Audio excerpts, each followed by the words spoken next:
Swayam Prabha. Digital India. Educated India.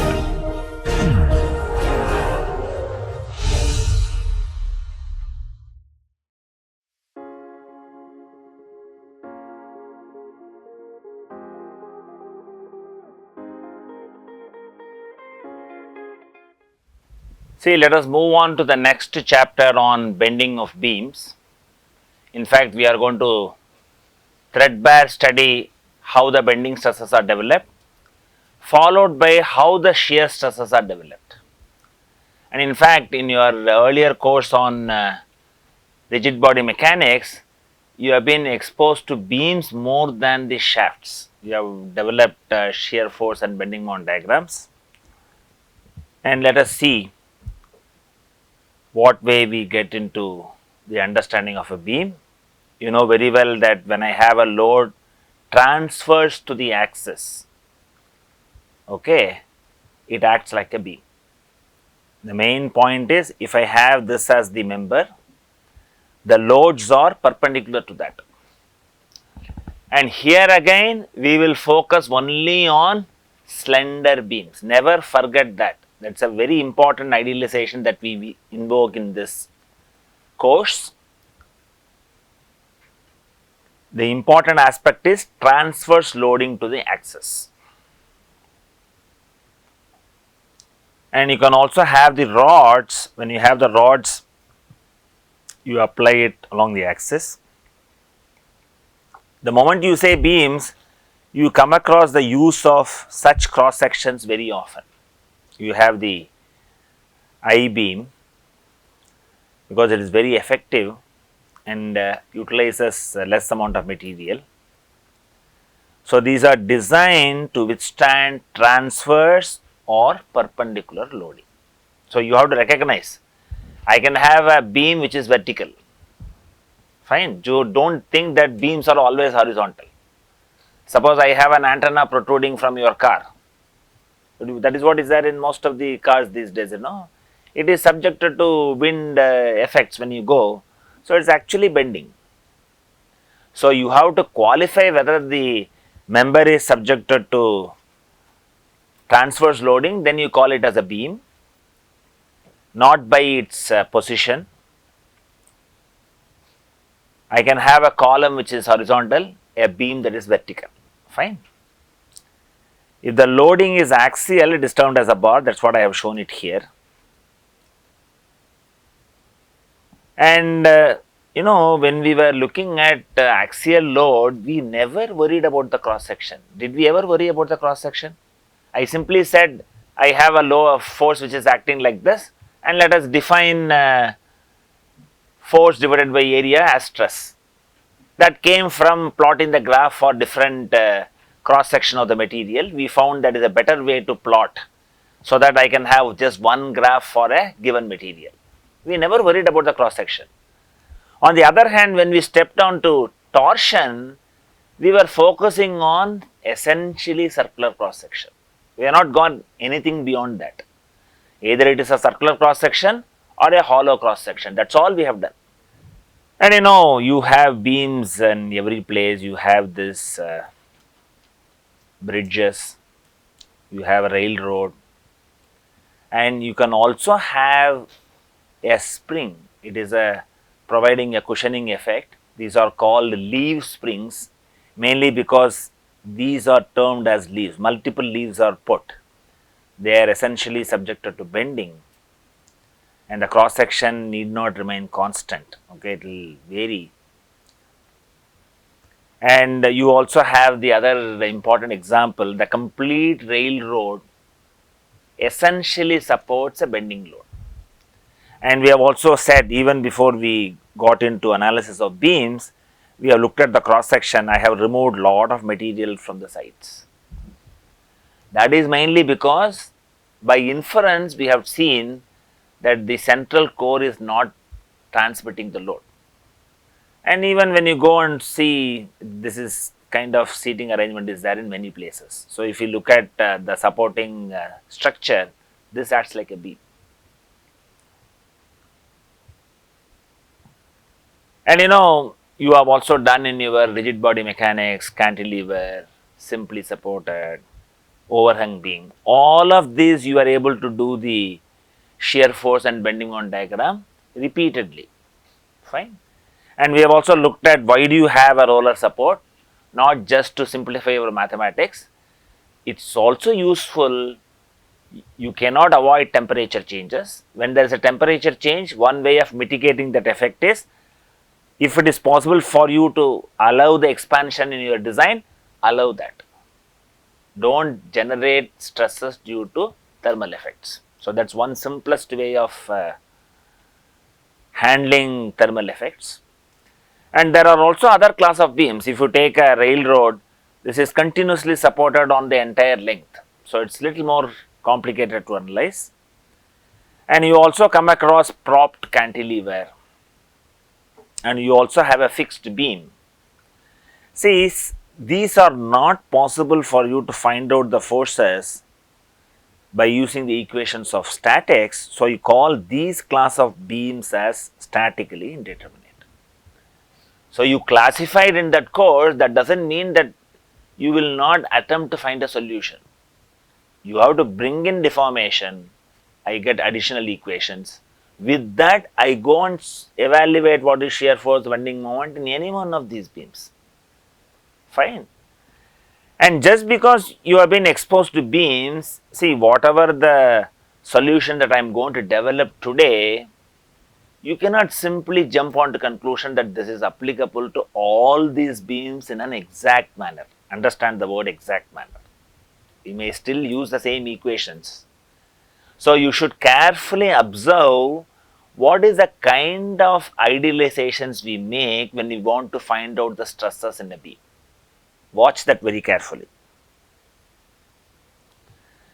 And you know, once you come to beam, you have to learn how to draw the shear force and bending moment diagram quickly. See, in your earlier course, what you have done is you have taken a free body diagram. Each section you find out what is the shear force transmitted and the bending moment transmitted. But in a course like this, you should be able to quickly write the shear force and bending moment diagram. And one of the important aspect is, I want you to make a sketch, because this is one of the difficulties I found that you are facing. When I asked, in the case of a spring problem, when it is subjected to tension, what is the force transmitted, I didn't get the answer with the speed with which I would have expected it from you. That's mainly because you do not know how to move a force from one point to another point. See, in statics, you learn principle of transmissibility, where you can move the force along the axis, okay, along the line of action at any point, and the external effect is not modified. Internal effect can be different. That is a different issue. However, if I have to move the force from point P1 to P2, you have to do that very systematically. You should understand how to do it. And if you master this, you would have solved the spring problem in no time. You had difficulty. I thought it is very relevant, even though it is part of your previous course. To continue our discussions further, it is better that I clarify this and then proceed. And for at the point P2, what I do is, I add two forces. I want to transfer it to this point P2. What way I would visualize is, if I add a force on either direction, I have not done anything to the point P2. Fine, the net effect is 0. However, when I add a force system like this, I can visualize this force and this force forming a very interesting aspect. What is it forming? It is forming a couple. Okay. And you have the perpendicular distance is given as d, and this is shown as yellow lines, because we are not going to consider these forces anymore. So if I have to find out what is the external effect of a force acting at point P1 to point P2, has two components. One tends to rotate, and you also have the other force. Is the idea clear? See, this is a very, very important step. You have to master it. If you master it, you will not have any difficulty, but you think that you have mastered it. This is repeatedly used in strength of materials as well as in your design of machine elements. Though it is taught in rigid body mechanics, it is very, very subtle. So, when I want to move a force from its point of action to any other point in the body, you must find out what is the kind of rotating effect this causes at any other point. So, if you incorporate that and also move the force, only then it is complete. You cannot simply say this force, simply move it to this point. You can't do that. It also introduces a rotatory effect. And let us see how do we use this for drawing the shear force and bending moment diagram. See, when you give me a problem like this, I will not do cut the section and then try to do it. When you see it, you should also develop that ability, because you have done one full course on rigid body mechanics. In the second level course, you should draw the shear force just below the beam with minimal calculations. Is the idea clear? And this also says that by reversing this procedure, if I have a couple and a force, I can find out an equivalent force. So, it is to be understood very clearly and learn how to use it in many of the problems. I have a problem like this. I have a 3-point bending. See, once you come to bending, you have certain colloquial type of representation. If I have 3 loads, we call this as 3-point bending. If I have 4 loads, I call it as 4-point bending. You should also understand what is the language that people use. And I want to draw the shear force and bending moment diagram. Normally, what you would do, you would find out the reactions. The reactions are already given here. You would cut a section, put the free body diagram and find out what is the force acting. And let me just draw the shear force diagram and explain you by taking a generic section how I can find out the shear force and bending moment at that point with minimal calculation. You agree with me that the shear force diagram looks like this?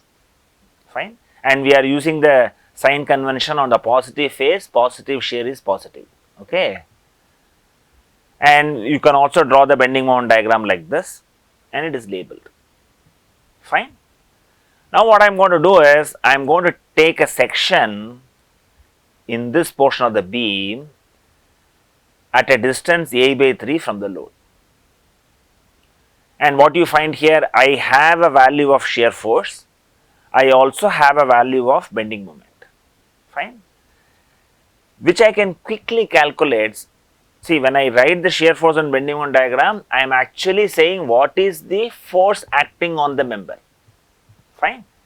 That is where the sign convention of Trandall and Dahl also is very, very convenient. And you would have also noticed I have drawn the shear force from right to left. There is a purpose behind it. It is not that I have just taken an arbitrary animation scheme. Suppose I want to find out what is the shear force acting on this. This is nothing but moving this force to this point and moving this force to this point. Is the idea clear? So, when I move this force to that point, I will have a force as well as a couple. So, whatever the couple component will help you to find out what is the bending moment acting at that point. Whatever the force component will give you the shear force. Is the idea clear? So, what you learn here, moving the force from one point to another point, is what you are actually doing it.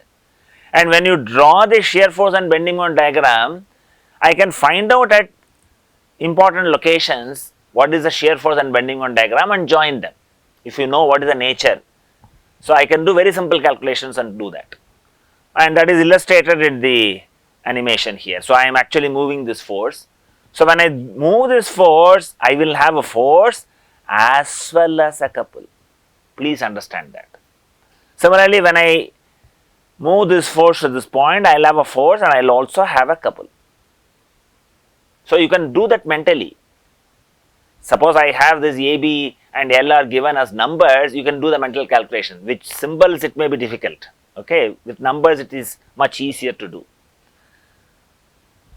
And if I find out what is the shear force, I have this as minus P plus P into A by L. That is what is we have moved from this point, and this gives you minus P into B by L n. That is what you have it here.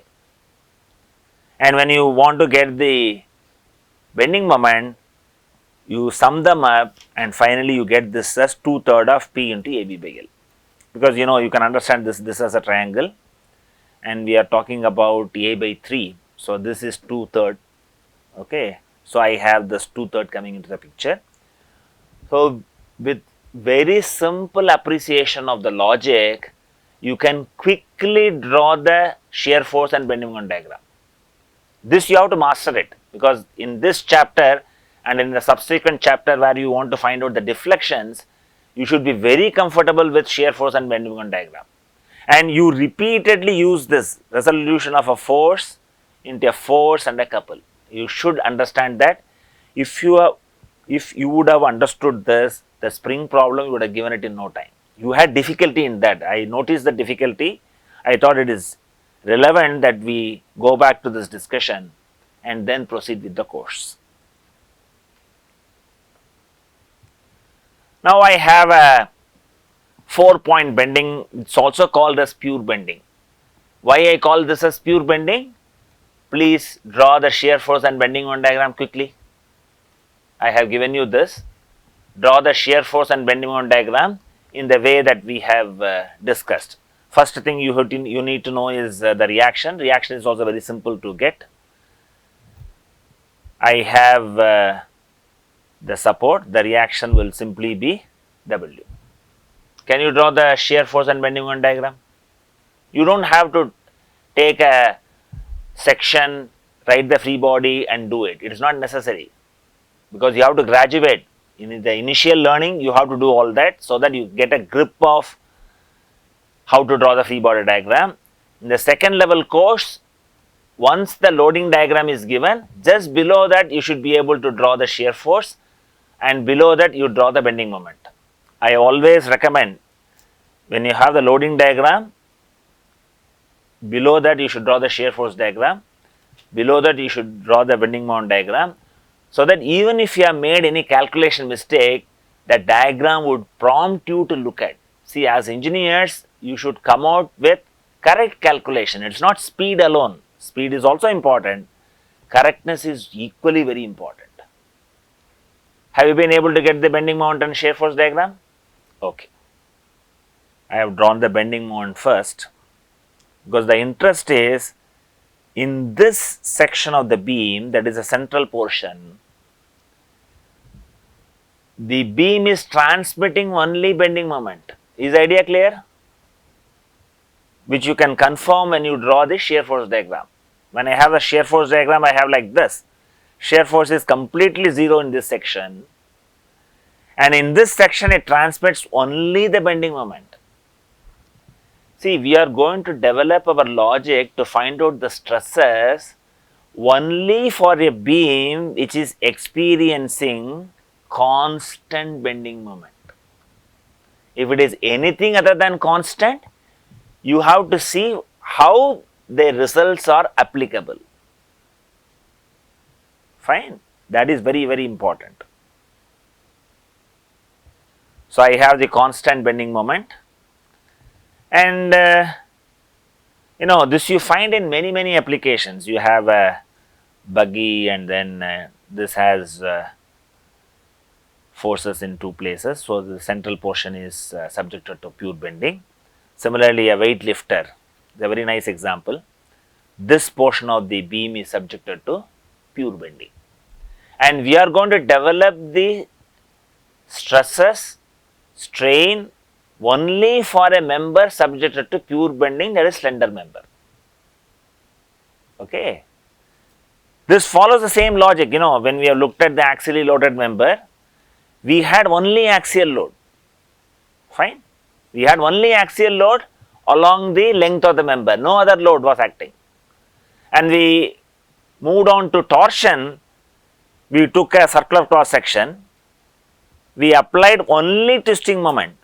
And I have discussed at length, when I twist the member like this, every cross section transmits only the twisting moment, constant value of twisting moment. And we found that the shear stress is varying linearly. Fine. And when we come to bending also, I take only a situation where I have a constant bending moment. There is no other force, no shear force. Only for that we are going to develop the solution.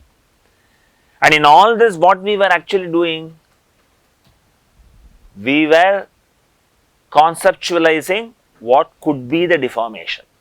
We have developed an hypothesis, investigated the hypothesis, satisfied ourselves with the experiments, then we use the displacement or deformation to write our strain definition, then stress strain relation. Is that what we have done? The same thing we are going to also proceed. And I have put the force which is tensile positive here. I have also taken an anti-clockwise twisting moment as positive. In similar lines, whenever I show the beam, I was always bending it like this because it's so easy and natural for me to bend rather than bending it like this. Fine. Because we want to have the equations with proper sign convention, I apply a positive bending moment. Positive bending moment means it is anti-clockwise is positive. So that means I should have shown you all along only like this. Fine. But it is much convenient for me to show that it bends. So that is the reason why we have changed this. And this is the result that we are going to get. Fine. What do you get from statics? What do you get from strength of materials? When you have a beam, just now we have seen 4-point bending. Your bending moment diagram gives you what is the bending moment at that point in the beam. So your statics can give you what is the resultant of the force system at that particular cross section. It's a very subtle point. I am discussing a subtle point. Please understand that.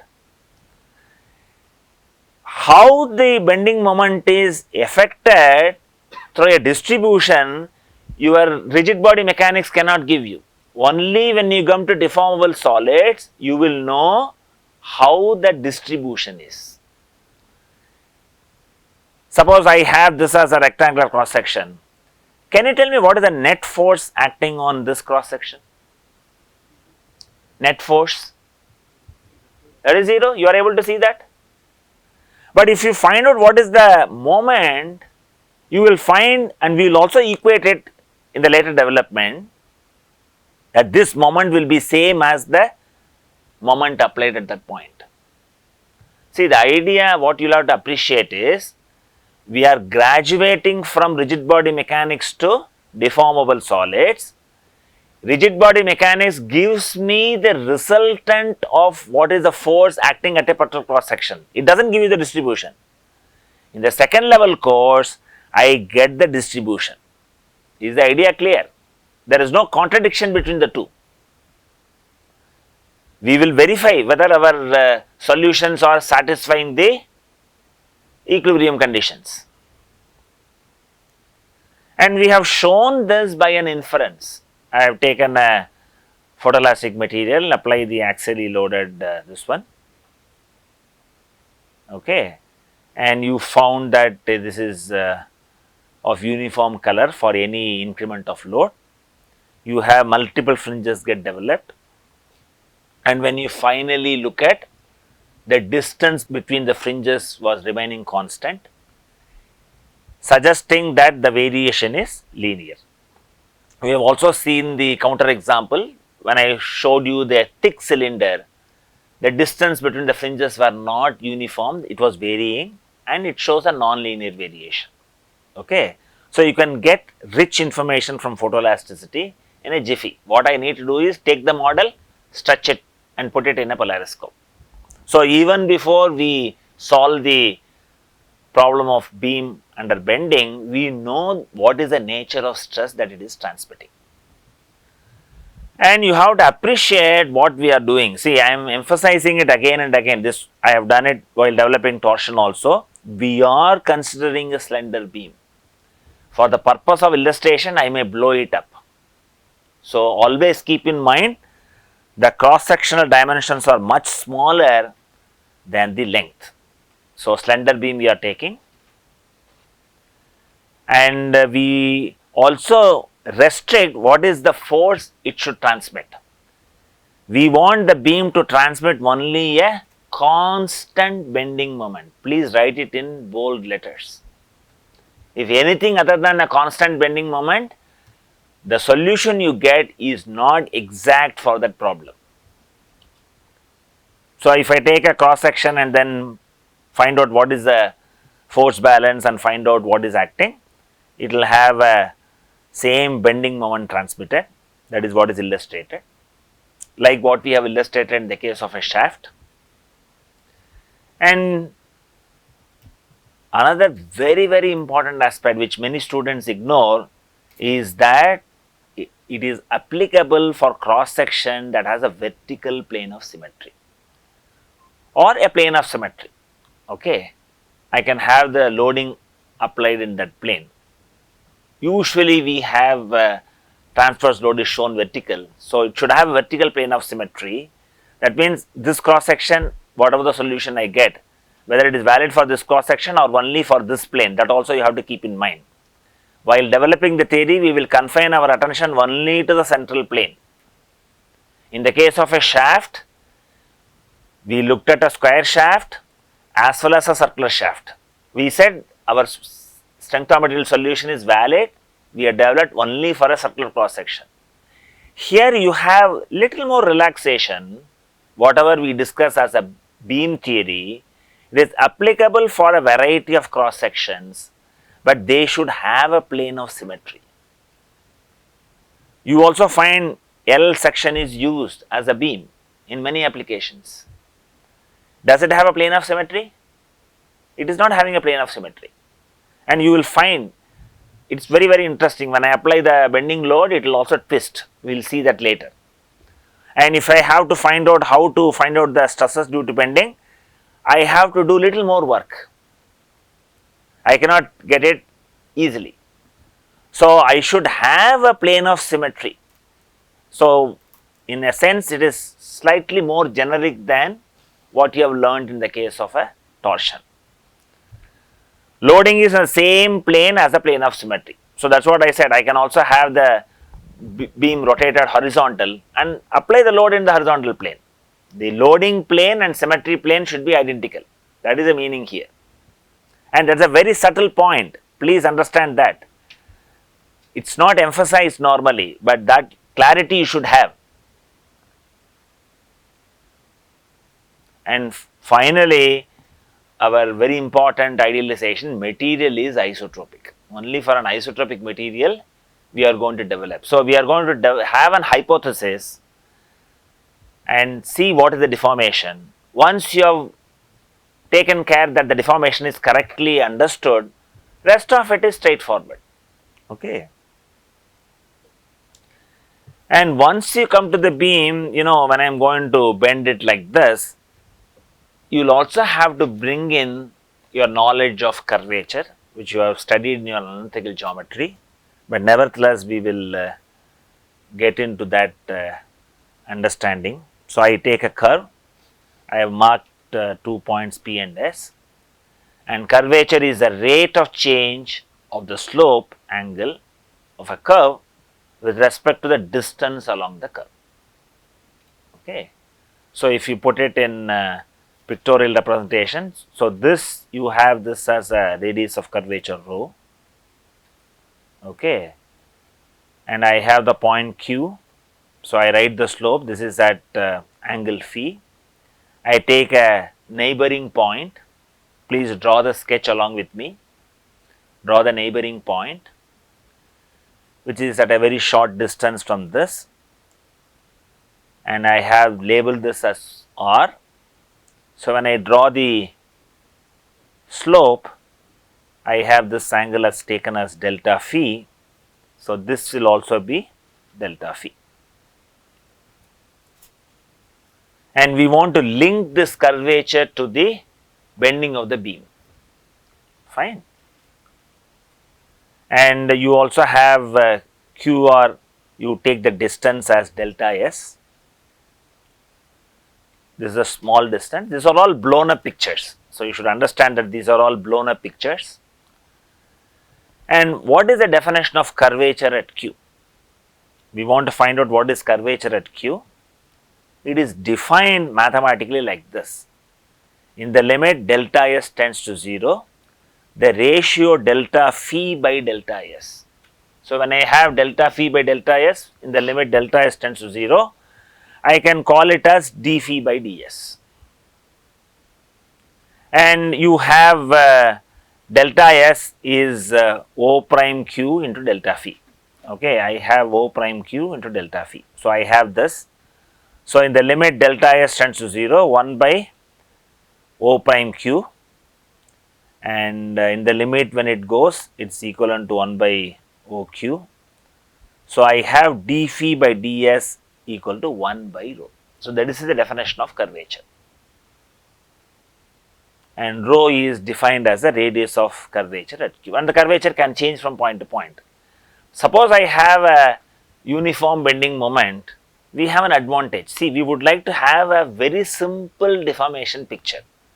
So, in order to achieve a very simple deformation picture, we restrict what is the cross section, what is the material, and what is the loading. You should appreciate why we do all that. Fine. So, I take a beam like this, which is subject to the 4-point bending. I am repeating it again and again. See, when we started the lecture, I showed different beams. We may use the result obtained from analysis of a pure bending to those that would be termed only as an engineering analysis. It is not an exact analysis. Exact analysis we develop only for a beam subjected to pure bending.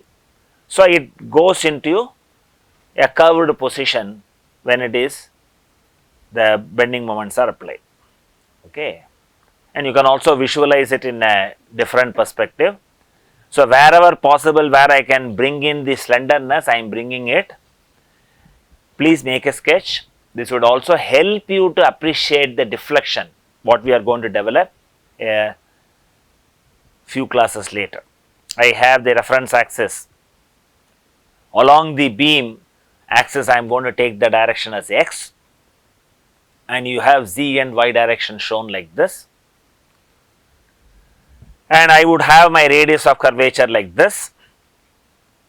I would define this displacement as v, that is the deflection, and you can also write from your analytical geometry. I have the distance as ds, and I have dx, ds and dy. So, I will have this as d phi, and we always live on small deformation. Small deformation you should never forget. For illustration, whatever I show in the class is very large deformation. Unless you see large deformation, you cannot conjecture what is the nature of deformation. Our idea is to capture all aspects of nature of deformation. So, the phi should be within 4.7 degrees, fine. And whatever you have this, I do not have to repeat it, you have seen it in the earlier one. So, the same is repeated for the appreciation, what is the definition. So, I have this as rho, and we have looked at this rho in a 4-point bending, also bringing in the deflection. We will again use this picture later for developing the deflection.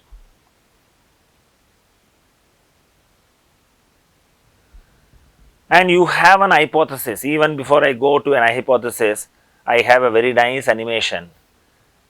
What do you see? I have parallel lines. You see parallel lines?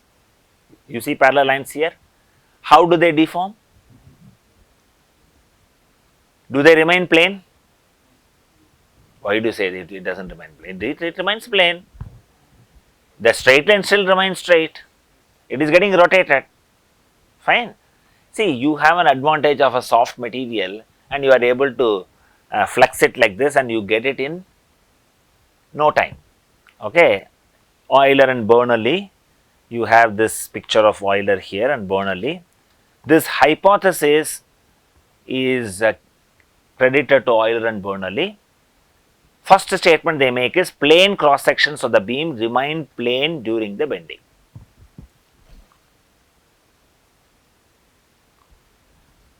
A cross section which is perpendicular to the undeformed axis of the beam remains perpendicular to the deformed beam axis during bending.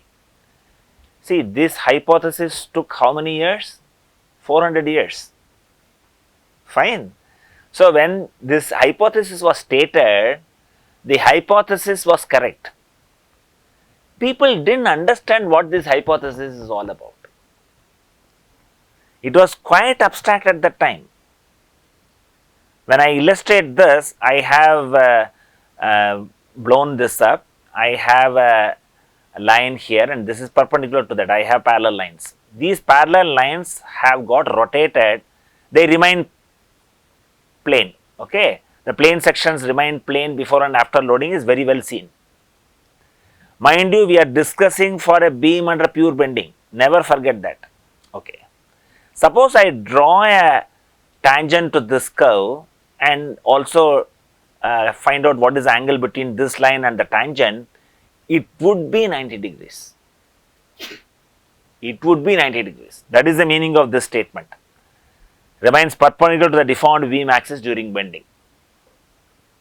This implies that originally parallel lines in the beam no longer remain parallel, and when you extend them, they all meet at a point. You get the idea? That is what you see here. We will use this for us to capture the deformation. See, in the case of torsion, while we developed, we took a wrong hypothesis. We said radial lines deform into curve. Then we investigated, did the thought experiment and said it cannot be like this, radial lines will remain straight. In the case of beam, we start with the right hypothesis. And people at that time didn't understand what it is, because they didn't have access to soft material where they could see the deformation very clearly. Now I have a soft material, so I can easily bend it and then show, draw the lines and then see, because this is magnified many times. If I have a deformation like this, none of my mathematics is correct. Please understand that. I understand this deformation and then factor it in my theoretical development, but apply it for very small deformation. You should understand the difference.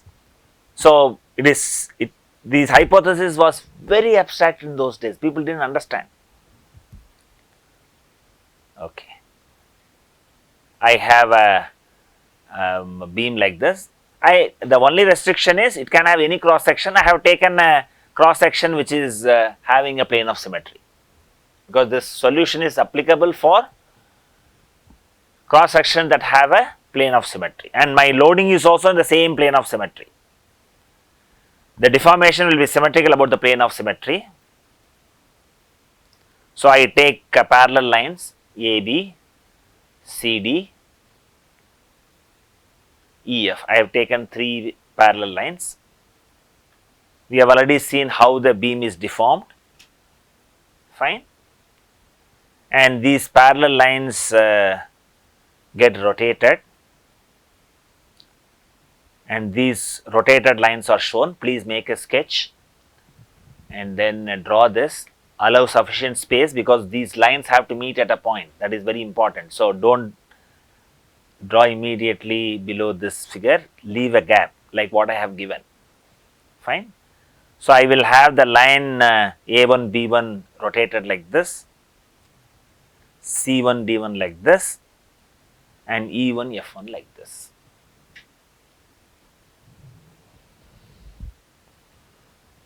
So, you can see here when it is rotated, what I find is if I draw a tangent to this, this angle is 90 degrees. So, plane sections remain plane without distortion, which is very well validated. So, when I extend these lines, because in this complete cross section I have constant bending moment, The lines, if you extend, they will all meet at a point. This again emphasizes that I am having only a constant bending moment transmitted, and if extended, they all meet at a point. I have this angle is delta phi, this angle is delta phi. Is the idea clear? And we are developing this for which portion of the beam? Have you ever recognized that the beam has any thickness? It's a subtle point. We are always talking about plane of symmetry. So, we are looking what happens at the plane of symmetry. We have not bothered about the thickness. The moment I bring in the thickness, there is something else which is going to affect. That we will postpone. See, we get the central core of the idea, then bring in modifications. Then your conceptualization becomes very simple, your equations become very simple, and you can also appreciate what happens and what could happen if you consider the thickness. What aspect of the material is going to affect when I take the thickness? Can you visualize? Can you guess? I have elastic constants. Which elastic constant is going to get bothered by the thickness? Tell me, you're right. Tell me louder. Poisson's ratio. Fine. We'll postpone that later. When I bring in the thickness, I will have to look at what way the Poisson ratio plays havoc. Right now, we take a beam which is slender, it has a plane of symmetry, and the loading is on the plane of symmetry, and we analyze only that plane. We are not analyzing anything else. That should be very clear. And that is what is shown here again. I have the lines going like this and they meet at a point. When you extend, they meet at a point. And you also bring in certain other observations, because these observations they help us to write the mathematics clearly. When the axis is rotated, okay, when it is meeting at a point, I can also have a value at a particular location. Even after bending, the length remains constant. That is possible because it has only rotated, isn't it? So, one line in the plane of symmetry that has not undergone any change in length is called the neutral axis. Fine, this is called the neutral axis. It will help us to write the definition of strain, because strain means we want to find out change in original length divided by the original length. That is what we have defined as strain. So, I should know how to calculate the change in lengths, how to get the original length. So, in order to get that, I define a neutral axis. So, I have this as R1 S1 and I call this as neutral axis. And you may also have a question, where will the neutral axis be located? Suppose I have a beam made of same material, the neutral axis will coincide with the centroidal axis. If I have a beam made of multiple materials, it is not going to coincide with the center of centroidal axis. So, I have the plane of symmetry and then I have drawn the axis. I am showing it slowly so that you can make the sketch. Please make the sketch, because from neutral axis we are bringing in the thickness just to satisfy ourselves. Once in a while we see the thickness, what happens, and come back. But all our analysis is restricted only to the plane of symmetry. So, now I will have one axis which will remain of same length even when I bend the beam, coincides with the centroid of the cross section if the beam is of one material,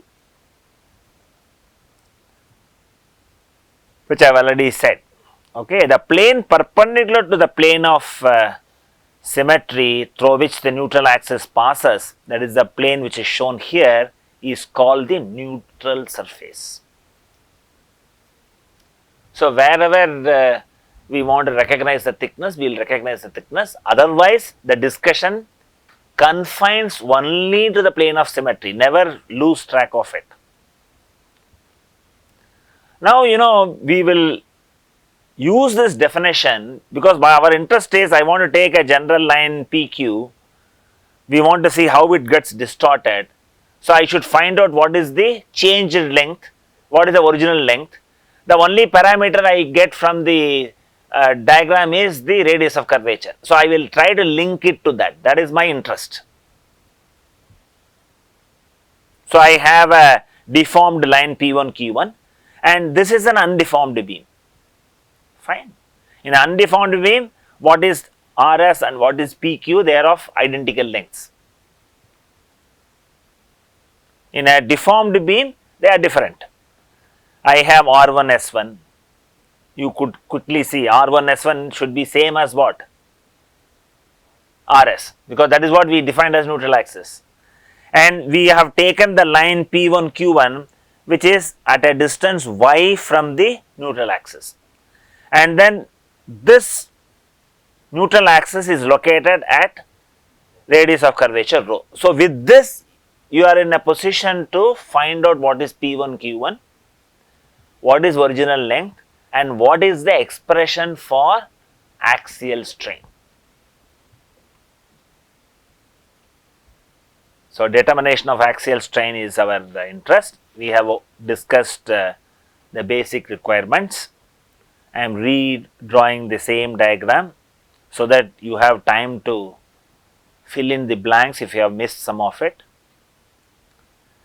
And we have already discussed what is the original length.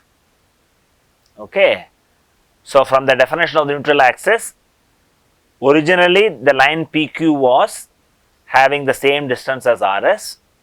In the deformed configuration, this is nothing but R1 S1. Is the idea clear? Is there any difficulty? No difficulty at all. Then what we have to write the strain of line PQ? We have to write change in length. The deformed configuration has a length P1 Q1. Original configuration I had PQ. So, this gives a change in length and this gives the original length. Now, we would like to express P1, Q1, PQ etc. in terms of rho and y. Let us see how we are in a position to do that. Rho, y and delta phi. These are all the quantities that we have. I can also write this only restricting ourselves to deformed configuration. Instead of PQ, fine, I can replace it by R1 S1. So that I use only this diagram for me to fill in all the blanks. Is the idea clear? No difficulty at all. Now we have to write what is R1 S1 and what is P1 Q1. Can you write what is R1 S1? Rho delta phi. Very good. R1 S1 is rho delta phi. What is P1 Q1? That's all. You have got it. And when you substitute this, P1 Q1 is rho minus y into delta phi. So, I get this strain quantity. We have taken the axis as x. So, this is epsilon x, and you should also put the sign properly. So, I get this as minus y by rho, and if you write it in terms of the d phi by ds, it is y d phi by ds minus y d phi by ds. So, you recognize why the variation over the cross section is linear. I have the factor y coming in, fine. And in the case of torsion, we had that as r. R is changing from 0 to r maximum. So, this brings in that there is a linear variation, fine. So, in this class, we have looked at what happens in the case of a beam. Though we have looked at many different beams in your rigid body mechanics, while we want to develop the expression for stresses, we take a beam subjected to only pure bending, and we have said it should have a plane of symmetry and the loading should also be remain in the plane of symmetry, and our mathematical development really confines only to the surface, the central surface through which it is symmetric. With that, we are in a position to write the axial strain because we have taken the axis as x-axis. We have got the expression for epsilon xx. It is a linear function of the distance y. Thank you.